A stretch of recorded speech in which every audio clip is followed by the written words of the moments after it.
Hello, and welcome to this presentation. We discuss some important concepts about modifying the configuration of a server, or VM, while it runs, and show how to increase memory and the number of CPUs in the demonstration that follows. Typically, a server is modified to increase processing capability. This means adding more virtual CPUs and/or increasing memory.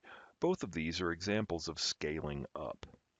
To increase memory or CPUs without stopping the server, it must have been configured with a domain setting of Xen HVN with PV drivers, also known as PVHVM.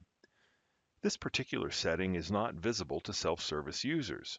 If you cannot change the value of a server, then check with your administrator. Ask the administrator to change the domain type if necessary and set maximum CPU and memory values higher than anticipated. The server must be stopped to increase the maximum number of CPUs, the maximum amount of memory, and to change networks. Now, let's take a look at the feature that allows you to modify the configuration of a server. In this session, I'm logged into the self-service portal as a self-service user. The content of the Servers tab is currently displayed, and the server we want to modify is selected. Also note that the server is running as indicated by the green up arrow in the status column to the right side of the display. Display the server details by clicking on the server name. After the server details appear, click on the server menu, then click the option Modify Configuration.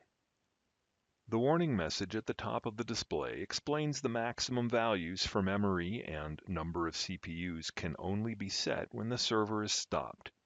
Also, note that the inputs for maximum memory and maximum number of CPUs are disabled.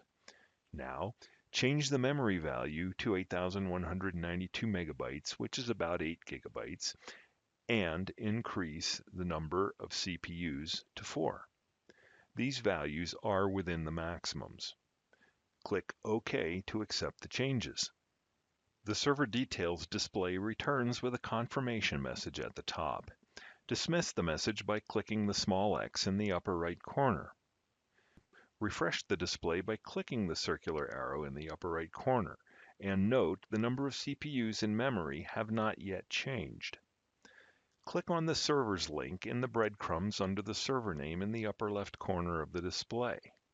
Find the server OL7U6S server MC in the list and see that the number of CPUs in memory have been updated to the new values.